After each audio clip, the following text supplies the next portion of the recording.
C'est vrai, nous bénissons le Seigneur en ce jour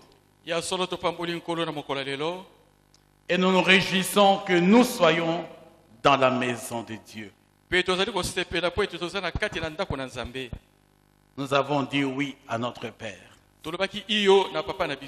Mais toi et moi, nous avons la grâce ce matin d'être là, de répondre oui au rendez-vous de Dieu. Un rendez-vous merveilleux avec notre Père. Que notre Dieu soit glorifié. Nous qui sommes là, est-ce que nous pouvons encore acclamer très fort pour ce Dieu-là? Gloire soit rendue à notre Dieu. Parce qu'il est le Dieu fidèle. Amen. Amen. Il est merveilleux d'avoir un temps avec Dieu. Et à toutes les circonstances, il est bon d'avoir du temps avec ces dieux. Nous voulons continuer pour terminer le sous-thème que nous avions commencé sur la différence.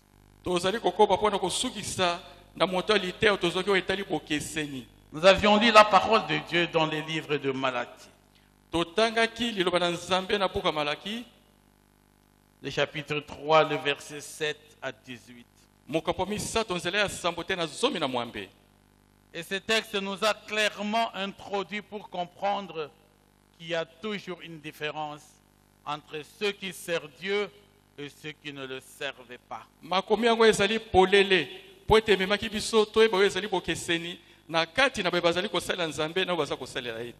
Et vous verrez maintenant, et vous verrez de nouveau la différence entre celui qui me sert et celui qui ne me sert pas.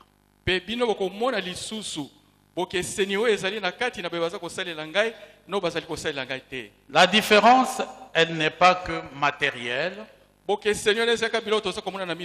Elle n'est pas que de bénédiction ou de bien que l'on peut voir. La différence, elle n'est pas physiologique. Mais la grande différence qui importe devant Dieu, c'est notre relation avec Dieu. C'est notre communion avec Dieu. C'est notre vie avec Dieu. Nous sommes différents de ceux qui ne servaient pas le Seigneur. Et nous devons être différents. Parce que nous ne pouvons pas leur ressembler. Nous ne pouvons pas être comme eux. Nous avons notre statut. Parce que nous sommes appelés enfants de Dieu. Et si nous sommes enfants de Dieu, nous ne pouvons pas ressembler aux enfants de l'autre. Il n'est pas possible. Tant sur le plan de notre phénotype, ça signifie de tout ce qui est visible, tout ce qui est apparent, mais tant aussi sur le plan de notre génotype. Donc même dans notre propre vie, nous ne devons pas être semblables à ceux-là. Nous devons être différents. Et c'est ça que Dieu veut pour toi et pour moi. Et je voudrais que nous comprenions cela. Pour que nous ne cherchions pas à faire les choses comme tout le monde. Mais que toi tu saches quel est ton statut. Et ce que ton Père t'appelle à pouvoir faire. C'est pourquoi aujourd'hui nous tombons dans beaucoup de confusion. Et quand on vous retrouve à un endroit, on a difficile à distinguer qui est enfant de Dieu et qui est un enfant de ce monde.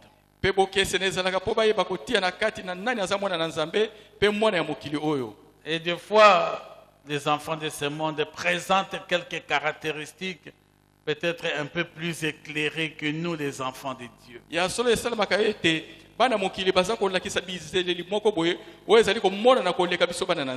Et quand nous avons lu dans l'évangile selon Matthieu, à partir du chapitre 5, et le verset 27 à 48, nous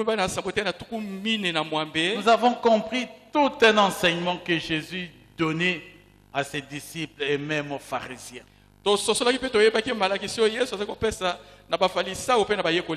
avez entendu qu'il a été dit,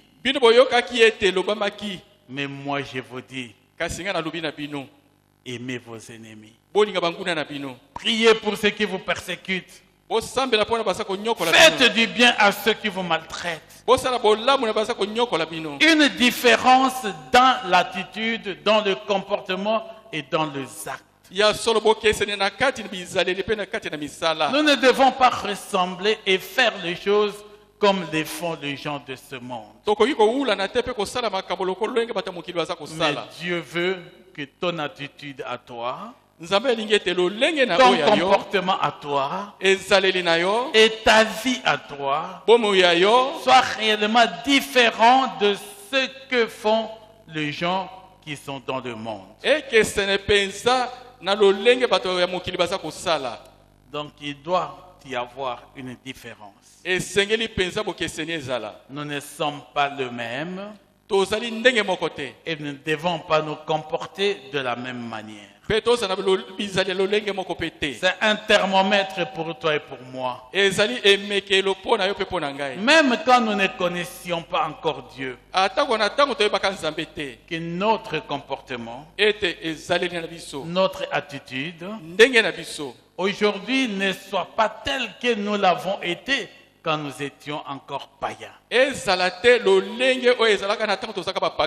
Parce qu'en recevant Jésus-Christ, la Bible dit que nous sommes devenus des nouvelles créatures. Les choses anciennes sont passées et dans nos vies, toutes choses sont devenues nouvelles. Amen. Amen. Est-ce que réellement tu peux les dire aujourd'hui? Tu peux toi-même témoigner que dans ta vie, tu as remarqué que toutes choses sont devenues nouvelles en toi? Ou nous sommes la même chose? Tu as le même langage? Tu as la même manière de t'habiller? Tu as la même manière de marcher? Tu as tout comme ce que tu étais dans le monde. Ça signifie qu'il y a quelque chose qui ne va pas. En quoi es-tu devenu une nouvelle créature? Et je voudrais qu'en cette fin de l'année, nous soyons capables de nous examiner nous-mêmes. Que cela soit l'objet de ta prière.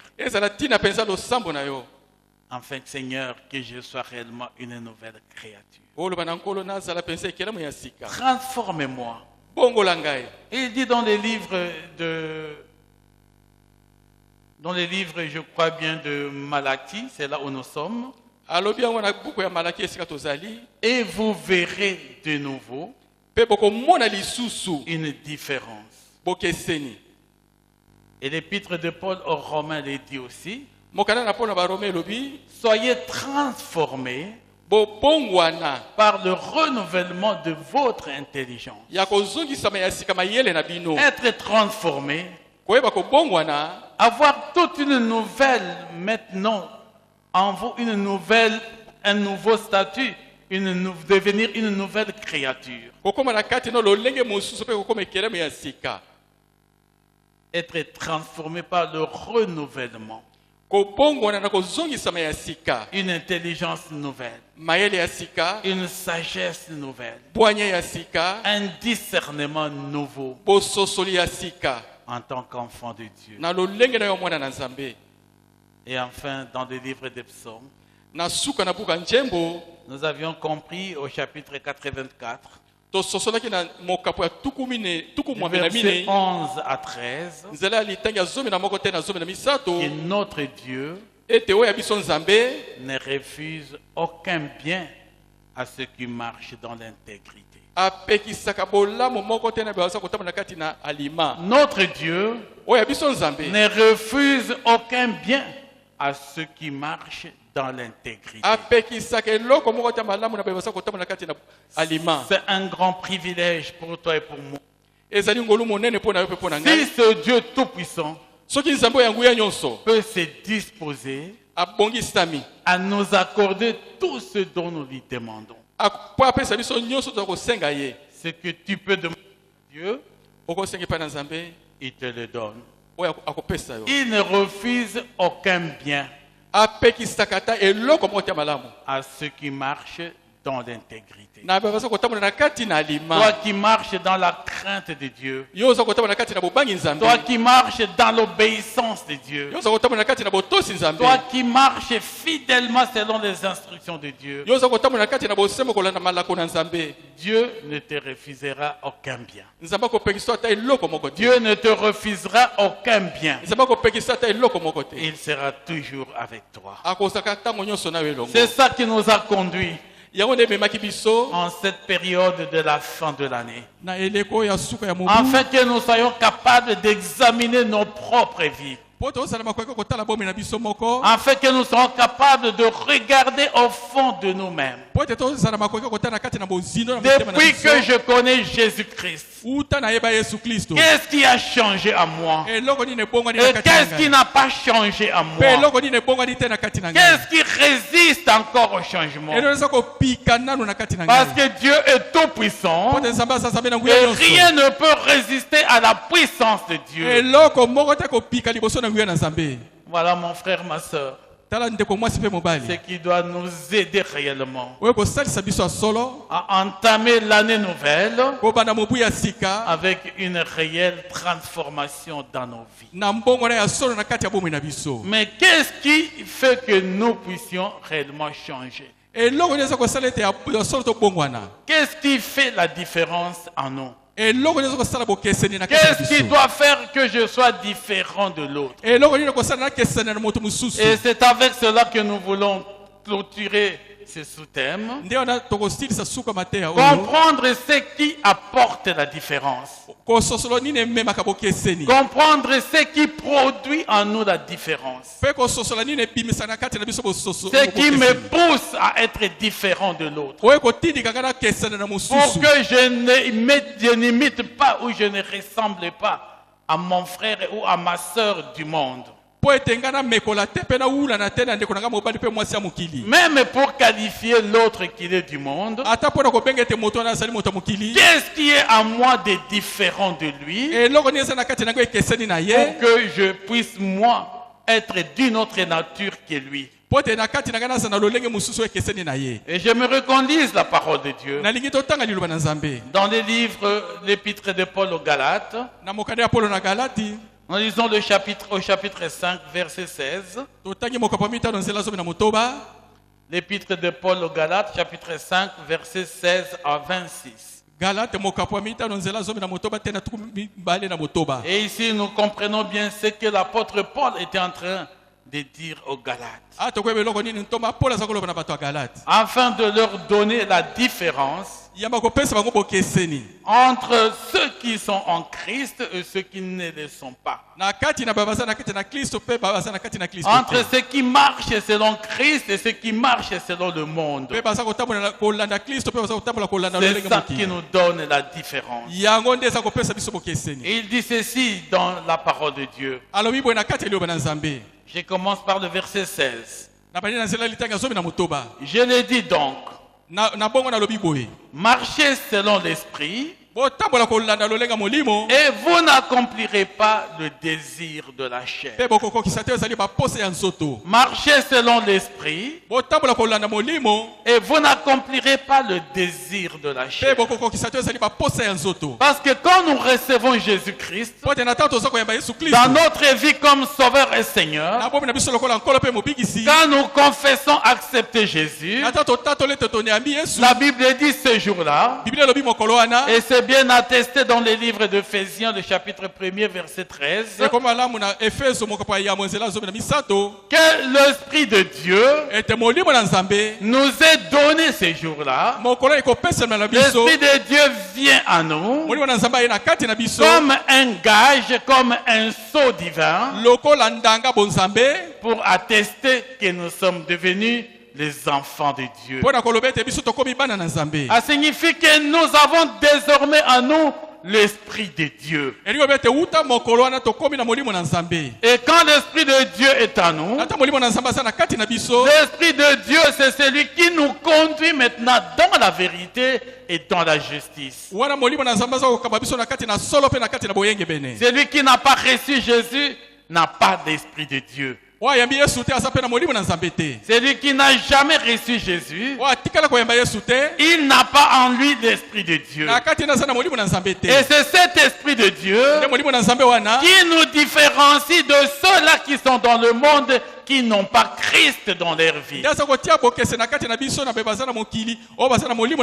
Parce que celui qui a Christ a le signe vivant en lui de l'Esprit de Dieu. C'est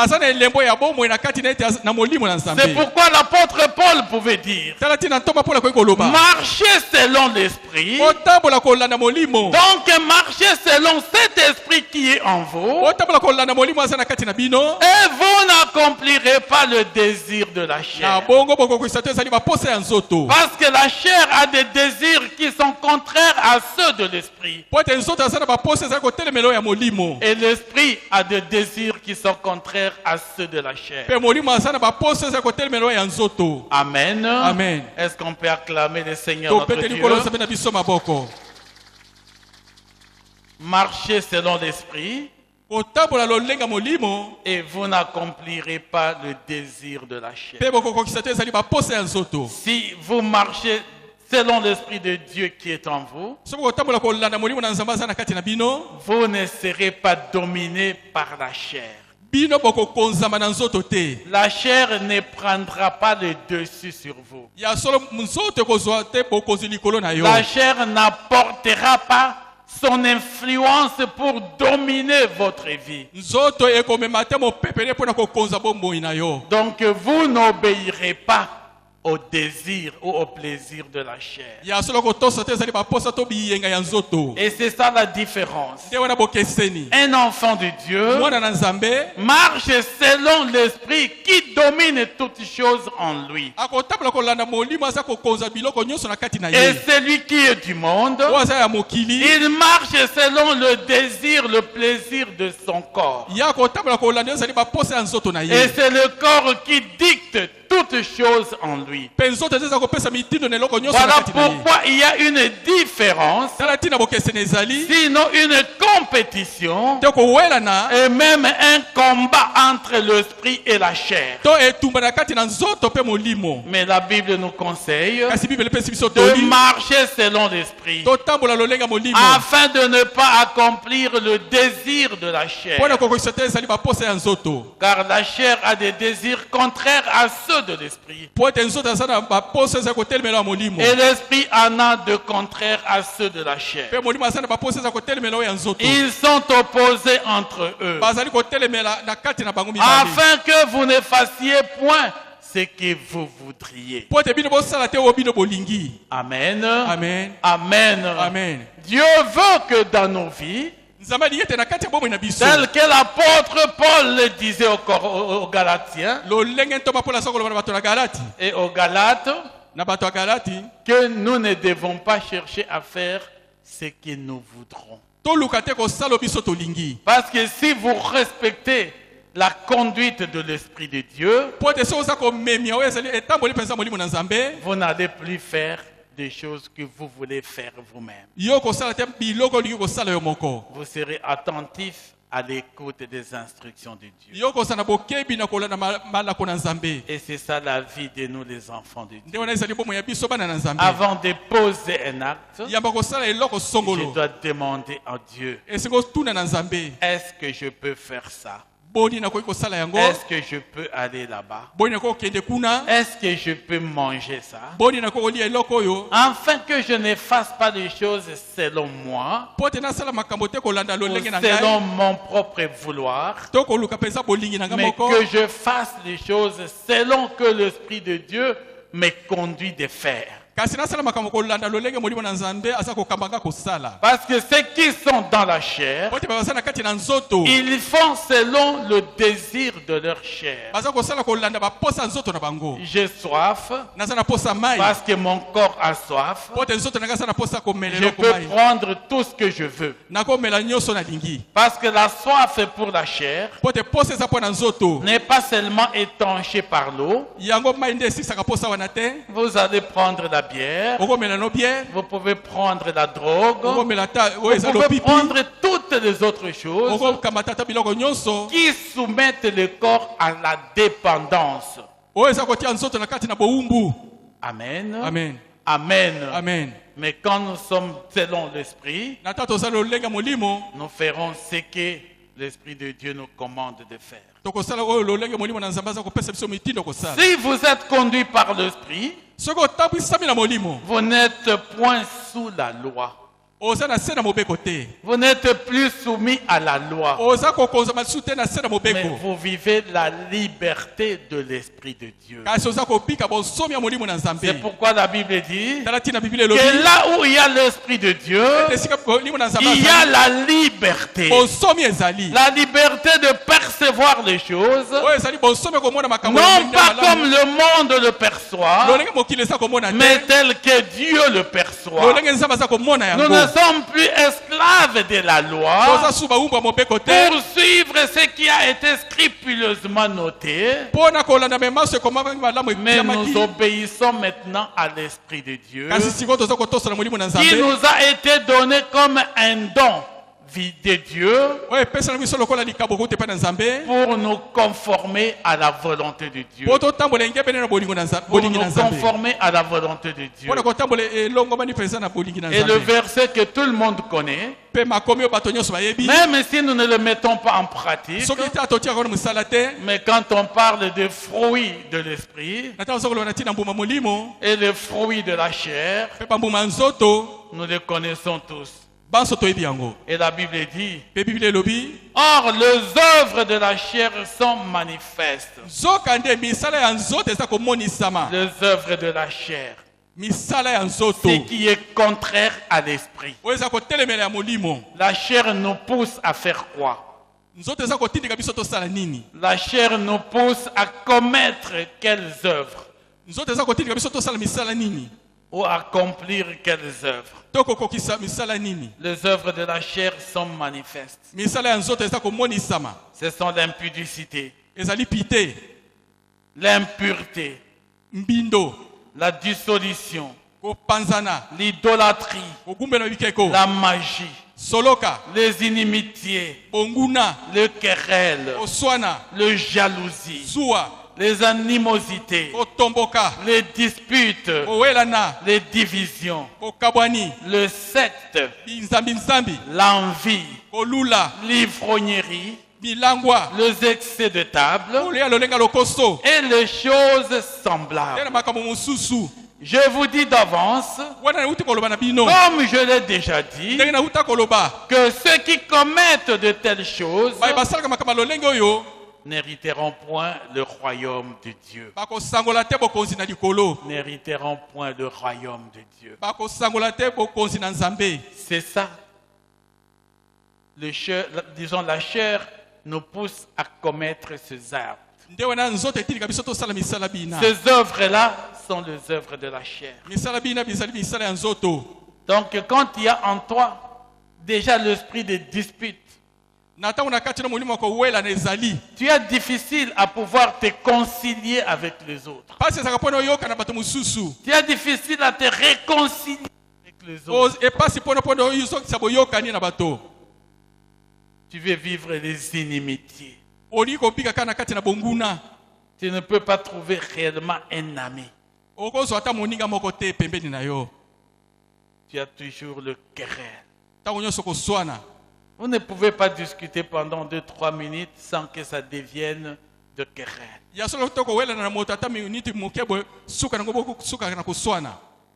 Prêt toujours à se diviser.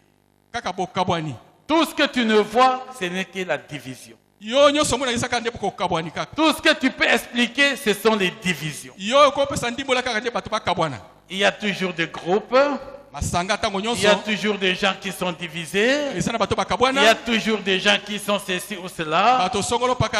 Lorsqu'il y a une vie en commun, tu ne vois pas ce qui est grand qui unit tout le monde, ce qui nous rassemble tous, mais tu vois seulement ce qui fait la différence ou ce qui nous sépare.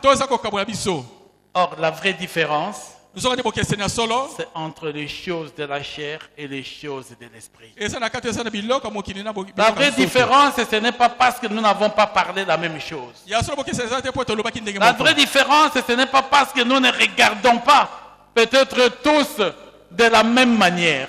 Ou parce que quelqu'un ne fait pas ce que toi tu voulais qu'il fasse. Ou c'est à quoi tu t'attendais. Mais le problème, c'est de regarder dans tout ce que tu peux appeler différence, dans tout ce que tu peux appeler groupe, quel est l'intérêt de Dieu? Quelle est la place de Dieu? Qu'est-ce que Dieu tire de cela? Amen. Amen. C'est de ça que le Seigneur veut que nous comprenions. Afin que toi et moi, nous ne soyons pas de ceux qui sont dominés par les œuvres de la chair. Que ne soyons pas de ceux qui marchent selon les œuvres de la chair. L'immoralité, la dissolution. Vous savez, le diable est tellement rusé. C'est pourquoi j'ai demandé à la chorale, même si aujourd'hui ils ont échoué, de chanter ces cantiques téléphone.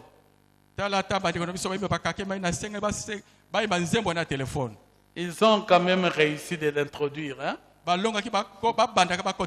Je sais que ce n'était pas facile. Mais je voulais que ça soit fait comme ça. Parce que Dieu veut nous instruire par ça. Et Dieu veut nous enseigner par ça.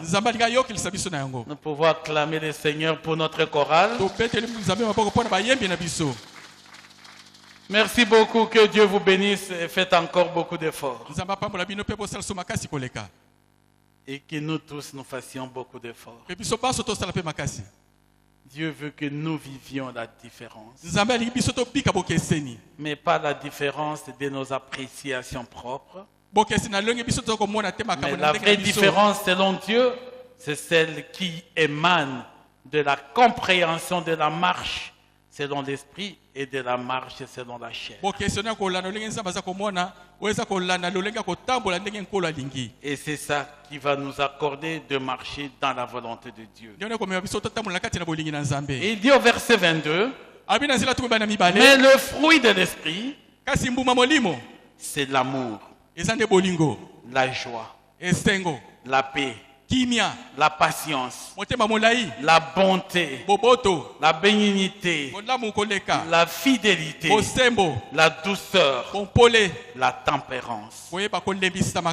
La loi n'est pas contre ces choses. Que cela habite abondamment en vous. Et le fruit de l'esprit qui doit habiter en nous ne peut l'être que quand nous avons l'esprit de Dieu. Bien-aimés dans le Seigneur, vous n'aurez jamais de l'amour si vous n'avez pas l'esprit de Dieu. Si vous n'avez jamais reçu Jésus. Oui, vous pouvez avoir, comme les gens disent, une quelconque bonté, ou ce que nous appelons faussement amour. Mais le vrai amour ne vient que de Dieu seul. C'est pourquoi un païen ne peut pas aimer. Il peut apprécier, mais tout l'amour est lié à quelque chose. Et toi, ton amour, mon frère, ma soeur. L'amour ne doit pas être lié aux intérêts. J'aime tel parce que je peux gagner. Tu t'accroches à tel parce que tu peux gagner. Parce qu'il y a un intérêt. Ce n'est pas de l'amour. Là, tu n'as pas l'Esprit de Dieu. L'Esprit de Dieu nous donne le vrai amour. Cet amour qui pardonne tout. Cet amour qui patiente tout. Cet amour qui supporte tout. Cet amour qui ne tient pas de l'intérêt. J'aime quelqu'un parce qu'il est mon frère, il est enfant de Dieu. Je l'aime parce qu'il a en lui l'Esprit de Dieu. Je ne l'aime pas parce que je veux profiter de lui. Amen. Amen. C'est le véritable amour qui vient de Dieu. Et cet amour qui vient de Dieu, c'est l'amour qui pardonne tout. C'est l'amour qui supporte tout. C'est l'amour qui ne soupçonne point le mal. Nous sommes ensemble. Dans ton cœur. Dans ton cœur, tu ne fais que soupçonner le mal pour les autres. Je sais là où il est là. Il est certainement en train de faire ça et ça. Il est certainement en train de comploter ça. Tu ne vois que le mal chez les autres. Tu ne t'imagines que le mal chez les autres. Tu ne penses que les autres ne pensent qu'à faire du mal. Le vrai amour de Dieu ne soupçonne point le mal. Il ne soupçonne point le mal. 1 Corinthiens chapitre 13. Et vous pouvez lire ce verset-là. C'est ça qui doit nous animer. Il y a des gens qui ne sont pas venus à l'église aujourd'hui parce qu'ils ne sont pas en paix. Quand vous comptez sur Dieu, que c'est lui qui nous protège, que c'est lui qui nous garde, vous devez vivre dans la paix de Dieu. Être rassuré que notre Dieu nous garde et nous protège. Amen. Amen. Les fruits de l'esprit, c'est aussi la patience. Mes frères et sœurs, beaucoup déjà pêchent par manque de patience. Si on te dit attends un peu, il m'a dit d'attendre, ça fait 2 semaines. Il m'a dit d'attendre, ça fait oui. La patience, nous devons l'avoir en tant qu'enfants de Dieu.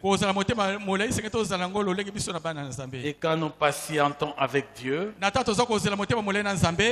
nous mangerons les fruits de la saison. C'est ce que dit la parole de Dieu. Bien-aimés dans le Seigneur, il y a tout ce que nous venons de lire qui doit caractériser un enfant de Dieu. Être un homme plein de bonté. La bonté, c'est savoir faire du bien sans tenir compte d'autres considérations. Toi, tu ne peux aider que les personnes de ta famille. Tu ne peux aider que les personnes de ta langue, de ta tribu. Et tu vas dire, je suis aussi bon. J'ai de la bonté en moi. Non, tu n'as pas de la bonté. Tu n'es qu'un tribaliste. Un claniste. C'est lui qui a de la bonté. Il pose les actes de bonté rien que parce qu'il a au devant de lui un semblable, mais parce qu'il n'a pas nécessairement celui de sa famille. Mais la Bible nous dit, quand nous posons des actes de bonté, c'est bon de commencer par ceux qui sont des enfants de Dieu. Amen. Amen. Bon de commencer par les enfants. Faites du bien les uns aux autres. Mais d'abord, ceux qui sont avec toi dans le Seigneur. Il dit, avec toutes ces choses-là, Tout ce qui répond de l'Esprit de Dieu, cela nous différencie de ce qui marche selon la chair. Il y a des choses qui ne doivent plus être mentionnées dans nos vies. C'est pourquoi nous disons qu'un enfant de Dieu peut commettre un péché, mais ne peut pas vivre dans le péché. Parce que tu ne seras pas à l'aise, tu auras toujours de la culpabilité si tu as posé un acte contraire à la volonté de Dieu.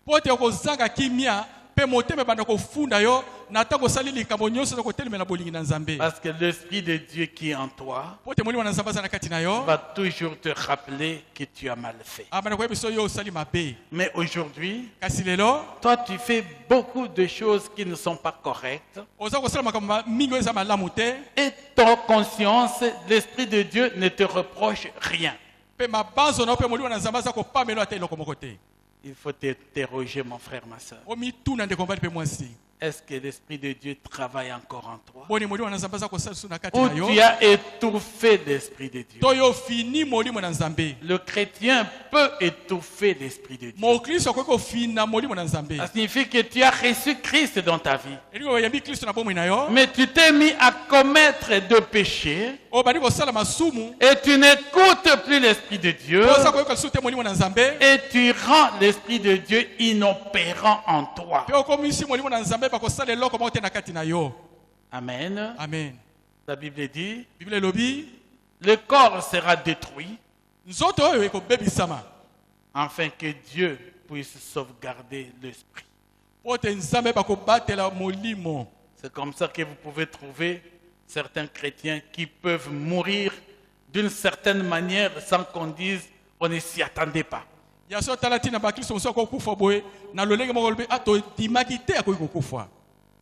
Mais quand nous marchons dans la volonté de Dieu et que nous savons nous repentir devant le Seigneur, Dieu sait toujours nous soutenir. Ceux qui sont à Jésus ont crucifié la chair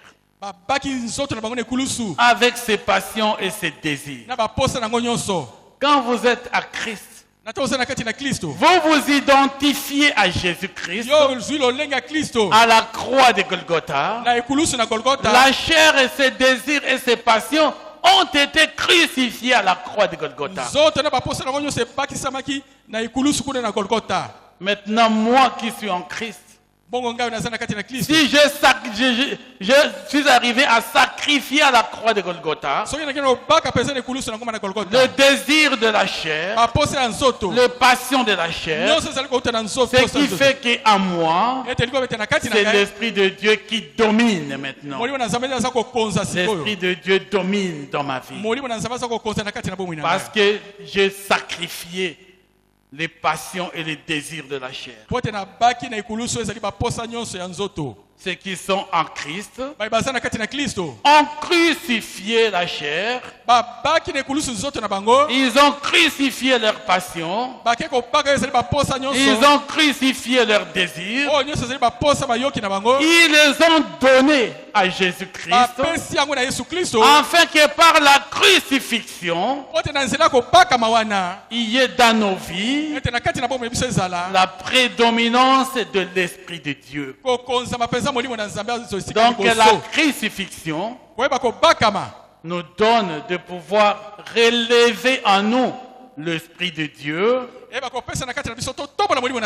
et anéantir les effets de la chair.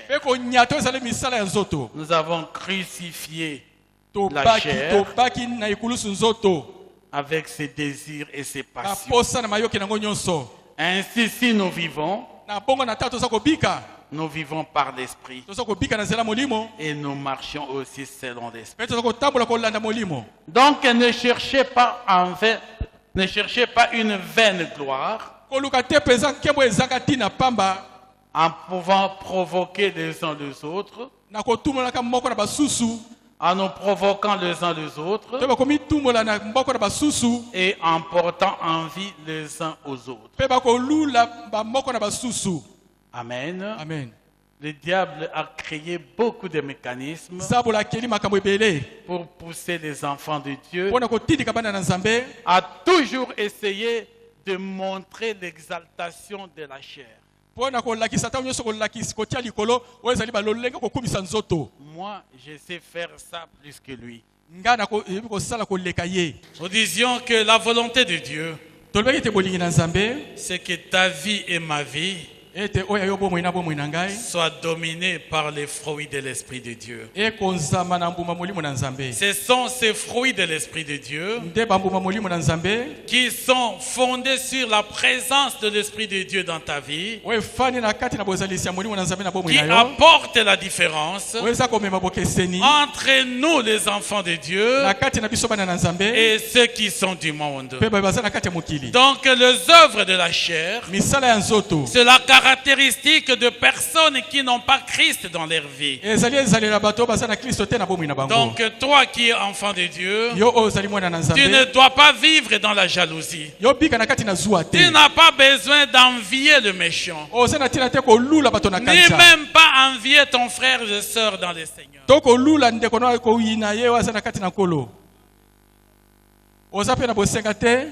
De vivre les choses de ce monde, ni même de faire les choses qui ne glorifient pas Dieu, ni même de faire les choses qui ne glorifient pas Dieu. Nous avons, nous tous, si tous les jours de ta vie, et même surtout à cette fin de l'année, j'aimerais que vous notiez bien ce texte pour que vous regardiez vous-même à la maison. Est-ce qu'il y a encore en moi les œuvres de la chair? Aujourd'hui, tu développes même de maladies rien que parce que tu as beaucoup de haine en toi. Ton cœur n'est pas en paix parce que tu regardes seulement ce que les autres ont, mais tu ne regardes pas ce que Dieu t'a donné. Il n'y a personne qui n'a pas un don de Dieu. Il n'y a personne qui n'est pas le bénéficiaire de bienfaits de Dieu. Rien que la vie que nous avons est un don de Dieu. Cette vie, le souffle de vie que nous avons est un don de Dieu. C'est vrai, le païen aussi a non. Mais pour nous, ces souffles de vie-là, nous l'avons pour adorer notre Dieu, pour bénir notre Dieu. Les païens l'ont pour faire les choses de ce monde, mais toi tu l'as pour rendre grâce et gloire à ton Dieu. Je disais, le diable a développé beaucoup de choses afin de faire tomber les enfants de Dieu. Et je vous dis qu'aujourd'hui, même de chrétiens, et beaucoup de chrétiens tombent dans ce péché que le diable a mis en place. Après avoir créé les divinités et les religiosités, après avoir créé toutes les sciences occultes, toutes les fausses religions, le diable a trouvé qu'il y a encore quelques enfants de Dieu qui échappaient à tous ces pièges. Aujourd'hui, tu n'es pas franc-maçon. Aujourd'hui, tu n'es pas rosichristien. Aujourd'hui, tu ne vas pas dans les bizambizambi. Parce que nous l'avons vu ici que même les bizambizambi sont dans les œuvres de la chair. Les sectes. Tu as échappé à tout ça. Tu as évité la coutume. Et tu essayes d'éviter beaucoup d'autres choses.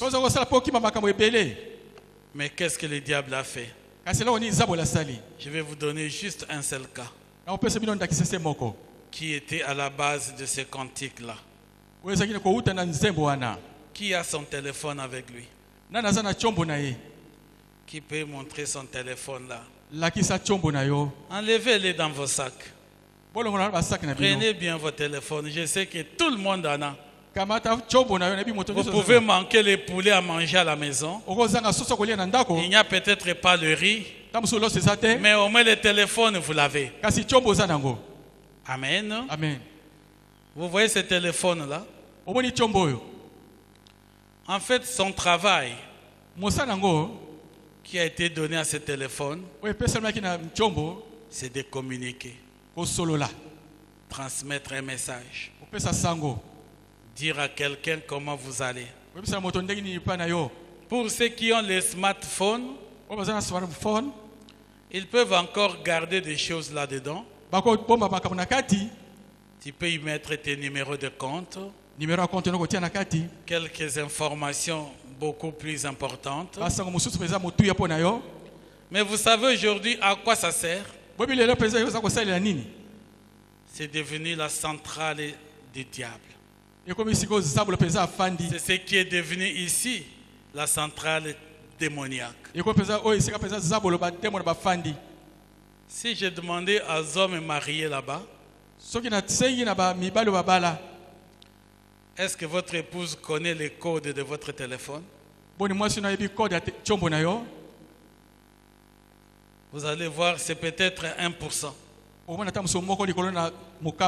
de mariés qui ont donné leur code à leurs épouses. Et si vous dites à quelqu'un de laisser seulement son téléphone, si vous voulez voir le bagarre à la maison, même les enfants ne veulent jamais que papa touche à son téléphone. Et pourquoi? À cause de tous les démoniaques qui est déjà là-dedans. Tout ce qui est déjà caché là-dedans. Au lieu que ça sert seulement de communication, aujourd'hui c'est devenu une des origines majeures du divorce. Beaucoup de conflits dans le foyer, c'est des téléphones. Une grande perdition aujourd'hui dans les maisons, c'est le téléphone. Il s'enferme en chambre. Vous savez ce qu'il fait? C'est le téléphone. Tout ce qu'on télécharge. Regardez tout ce qu'on va télécharger là. Tous les sites pornographiques. Si je disais tous ces téléphones, remettez-les-moi ici. Là, nous sommes à l'église maintenant. Et si je pouvais ouvrir tous les téléphones qui sont ici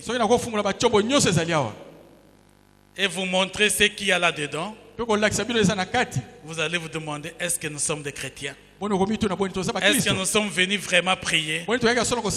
Mais qu'est-ce que nous faisons ici? Tous des hypocrites. Tout ce qu'il y a là, c'est pour la gloire de Satan. C'est tous les jours, tous les films pornographiques. C'est tous les jours, tous les rendez-vous. Comment il faut aller faire les choses dans le monde? Où est-ce que nous allons nous rencontrer? Quelle image des photos vous vous envoyez? Si on voit les photos des uns et des autres, envoyées par le téléphone, vous allez demander où est Jésus? Où est Jésus? Cet homme qui avait chanté cette chanson était vraiment inspiré. Peut-être qu'à l'époque, il s'est seulement limité à dire ce qu'il a dit, le mensonge. Ça, n'en parlons même pas. Tu es où? Non, je suis au jardin. Un dimanche comme celui-ci. Et pourtant, il en a profité pour sortir. Il n'est même pas arrivé au jardin. Tu es où? Je suis juste à côté ici. Il est même très loin. C'est-à-dire, l'outil principal du mensonge, c'est le téléphone. Et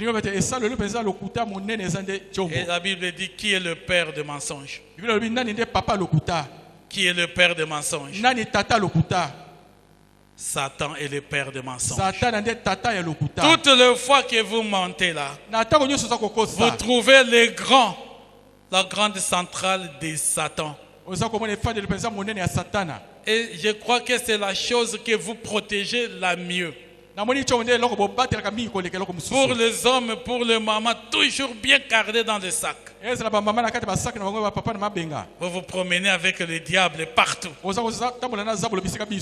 Le diable, ce n'est pas l'assemblage de fer qui sont là. Les fils, tout ce qu'on a rassemblé pour faire le téléphone. Mais c'est que vous-même, vous avez mis là-dedans. Vous avez tiré Satan, vous l'avez mis là. Et c'est Satan, vous le protégez plus que toute autre chose. Il faut voir dans les maisons. Dès qu'il touche le téléphone, attention mon téléphone. On manque même de considération pour arracher le téléphone. La femme arrache son téléphone à son mari. Le mari arrache son téléphone à sa femme. Les enfants sont prêts à tout pour arracher leur téléphone. Même les uns les autres. À cause de Satan. Qui a rempli les esprits. Mais à l'église est prêt à venir chanter. On prend les diables, on les met dans les sacs. Et on les met en bas là-bas. Et on s'élève, on commence à chanter, à prier tout ce qu'on veut. Non, Dieu veut nous aider à cette fin de l'année. Dieu vient à notre secours à cette fin de l'année. Mon frère, ma soeur, tu vas dire à ton téléphone, je veux que tu sois l'objet de la vérité. Toi, mon téléphone, je ne veux plus que tu sois l'objet de mensonges. Mais que tu sois l'objet de la vérité. Et là-dedans, maintenant, là désormais, si tu as ça, ouvre déjà ton téléphone. N'ayez même pas peur. Commence à effacer ces choses-là. Commence à enlever tout ce que tu as téléchargé là. Pour dire au diable, dans la maison de Dieu, toi les sites pornographiques, toi le message d'insanité, je t'enlève au nom de Jésus. Je veux maintenant terminer l'année saint devant mon Dieu, afin que plus rien ne puisse ébranler ma vie et que ce téléphone ne puisse pas t'amener en enfer. Amen. Amen. Amen. Amen.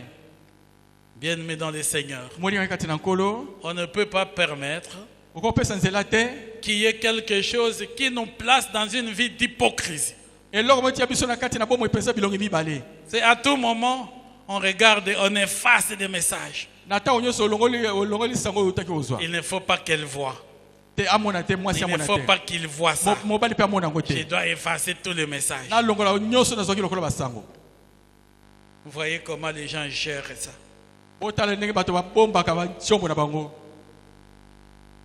Parce que le diable y a mis la main. Et ça s'accompagne de sa sœur ou de son frère. L'Internet.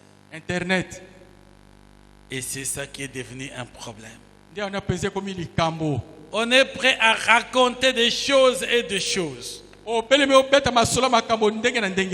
Tout le mensonge dans toutes les correspondances. Quelqu'un qui est un homme, il s'est fait passer à ses correspondants comme une femme. Et dans ses amitiés de Facebook, il paraît comme une femme. Il paraît comme une jeune fille pendant qu'il est une grande femme. Un petit garçon pendant qu'il est un grand monsieur. Les dates de naissance, n'en parlons pas. Quel niveau de mensonge? Date de naissance 80. Tu as le même âge que moi et tu écris né en 1980.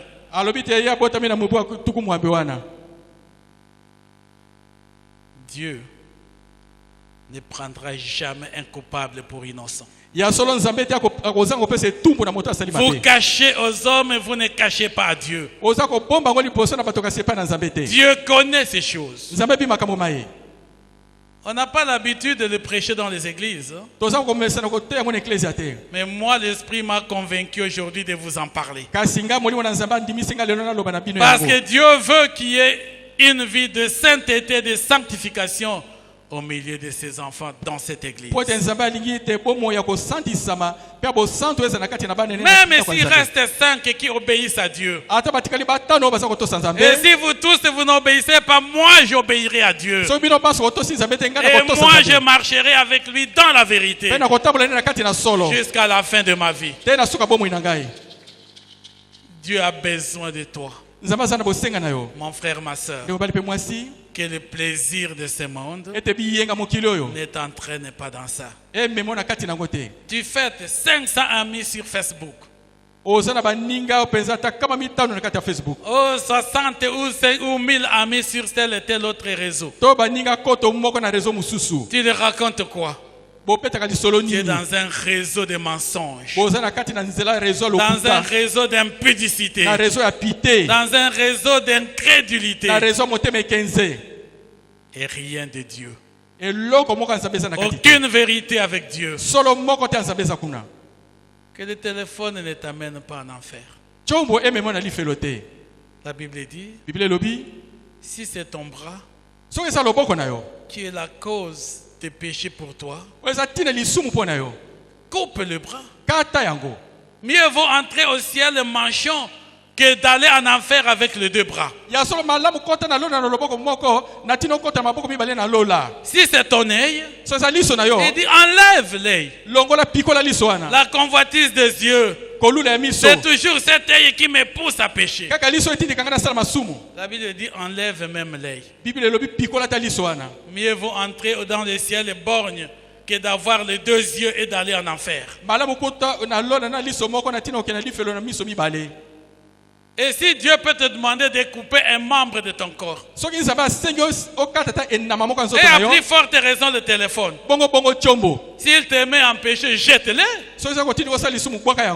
pour rester au moins fidèle à Dieu, afin que ça ne soit pas l'objet de péché pour toi et que tu aies l'occasion de vivre une vie heureuse avec ton Dieu. Quand maman se fâche à la maison, maintenant les hommes ont des numéros même cachés. Un téléphone toujours en mode silence caché quelque part. Personne n'entendra jamais quand ça sonne. Et déjà un message passe. Ne m'appelez plus à ce numéro-là. Parce que ce numéro est très bien connu maintenant à la maison. Et même aujourd'hui, on va changer de stratégie. Comme le pasteur a dit, nous devons ouvrir nos téléphones. Maintenant, ma femme peut voir mon téléphone. Appelle-moi à tel numéro qui est toujours bien caché.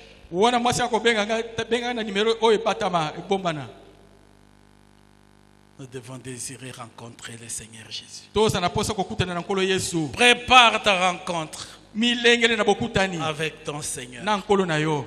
Que le téléphone ne soit pas pour toi l'objet d'aller en enfer. Le Seigneur a voulu qu'on en parle aujourd'hui. Et il n'y a pas que ça. Et Dieu voulait nous avertir que le diable s'est saisi de toute la technologie pour l'utiliser pour son gré, afin de perdre les enfants de Dieu. Si tu veux être chrétien comme tous les autres, faites comme vous voulez, mais au moins vous ne direz pas qu'on ne vous a pas dit. Vous ne direz pas qu'on ne vous a pas averti. Vous avez compris aujourd'hui. Un téléphone ne sert qu'à communiquer. Une facilité de communication. Mais si ça devient l'objet d'aller en enfer, de poser les actes démoniaques, abandonne-les.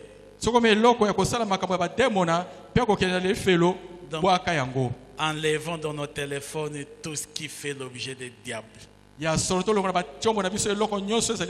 Quel que soit le site que ça peut être.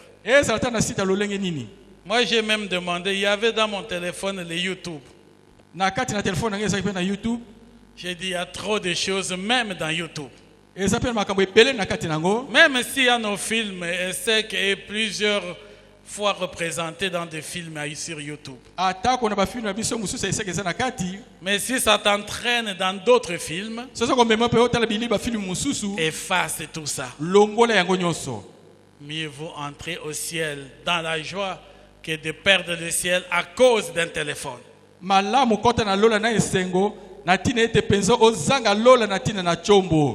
Nous terminons par lire le dernier texte. Galates chapitre 6. Nous lisons les versets 7 à 10. Les versets 7 à 10. Nous lisons dans le nom de Jésus-Christ. Amen. Ne vous y trompez pas. Ne vous y trompez pas. On ne se moque pas de Dieu. On ne se moque pas de Dieu. Ce qu'un homme aura sémé, il le moissonnera aussi. Ce qu'un homme aura sémé, il le moissonnera aussi. Celui qui sème pour sa chair moissonnera de la chair la corruption. Mais celui qui sème pour l'esprit moissonnera de l'esprit la vie éternelle. Moissonnera de l'esprit la vie éternelle. Ne nous lassons pas de faire le bien. Ne nous lassons pas de faire de bien. Car nous moissonnerons au temps convenable si nous ne nous relâchions pas. Nous allons moissonner au temps convenable. Le bien que nous faisons sera la sémence que nous aurons posée. Et Dieu nous donnera des jouir de cette sémence. Ainsi donc, pendant que nous en avons l'occasion,